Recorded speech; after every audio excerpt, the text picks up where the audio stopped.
It is 11 months since Udi Goldwasser and Eldad Regev were brutally kidnapped by the Hezbollah on what was to be their last day patrolling the northern border.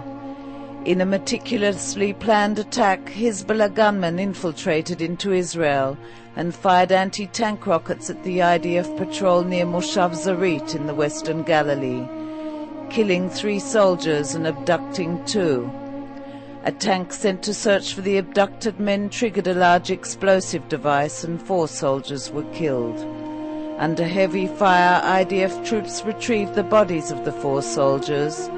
An 8th soldier, part of the search and rescue team, was killed in ensuing clashes with Hezbollah. Almost a year later, sitting in the couple's modest 3rd-floor apartment, Udi's wife Kernit has not given up hope and insists that her husband will return home. Yet her eyes tell the whole story: exhaustion, sadness and hope all rolled into one. Whenever she recalls Udi's name, she smiles, remembering that fateful day when she received news that her husband had been captured. Kernit says, July 12th, this was the day that changed our lives. Udi was supposed to be back home on that day. Straight away she called the Regev family and told them she was not going to give up until Udi and Eldad are brought home. The second thing that I did was to ring to the Shalit family and I told them the same. Ever since, Kernit and Udi's parents, together with the Regev and Shalit families, have traveled the world, meeting leaders, government officials, anyone and everyone who may be able to assist, intervene and gain access to the soldiers. We're trying to convince Nasrallah eventually. We can't do it directly, so we're trying to look for people who can have the influence on him and could explain him how it's important for this region, for his country, to end this conflict. Hezbollah till now has refused all requests to allow Red Cross officials visit the soldiers and has steadfastly refused to reveal even the tiniest piece of information or details on their condition, other than confirming that the 2 soldiers are in their hands. Every few weeks, Hezbollah leader Sheikh Hassan Nasrallah toys with world media, hinting that negotiations are underway for a prisoner exchange that will lead to Udi and Eldad's release. But as always, Nasrallah's mind games serve only his followers. And the beginning of the end will be the moment we will get the sign of life. Some months ago at the UN building in New York, Kernit tried to talk to the Lebanese president in an attempt to convince him to intervene. He is the president of Lebanon. I met him in the UN building. I talked to him, I tried to talk to him, I tried to explain him the situation. Kernit hopes that her efforts will eventually lead her to the person who will succeed in seeing her husband, or as she describes it, the key that will unlock the door. I don't want to encourage myself anymore. I want to encourage him, my husband. And to encourage him, it will be only by the one that can have the key to go to him, to my husband, to Udi, and to tell him that it's going to be okay and he's going to go back home. At the end of the Second Lebanon War, Kernit was sure her husband would be freed in a prisoner exchange. The past year has been both lonely and frightening. We are living almost a year in the dark. No news, no one till today have the ability to access them, to see if they are okay, to see if they have a glass of water, to check if they got the right medical care, to see if a doctor could visit them.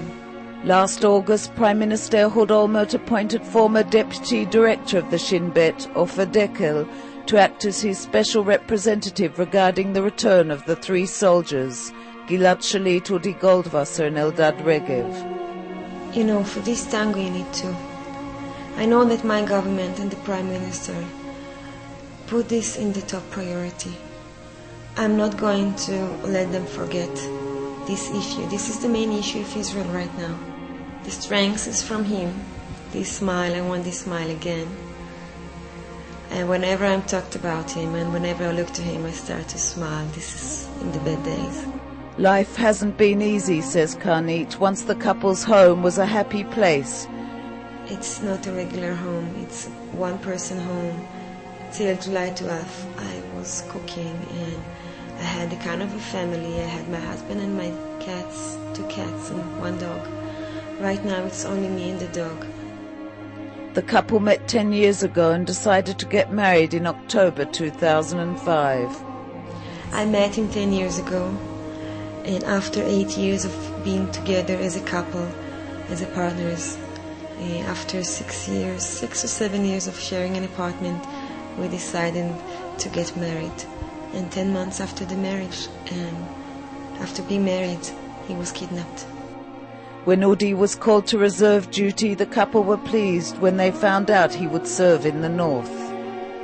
Udi did Miluim for 10 years, and this was his first time after being in compulsory army. This was his first time to be a nurse of Israel. So we were so happy when we heard that he's going to be a nurse of Israel, because we are from the north. Sadly, says Kernit, she was proven wrong.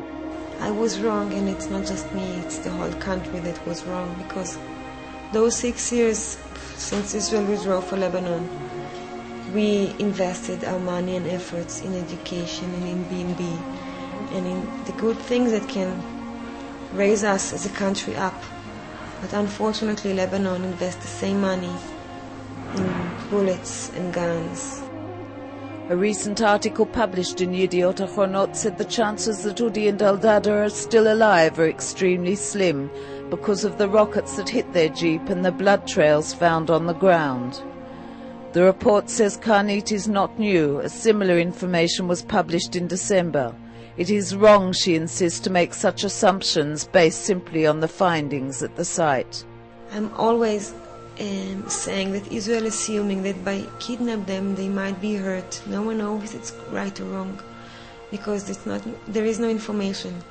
Next month it will be exactly a year since Udi and Eldad were abducted, but Kernit vows that she will not let the world forget.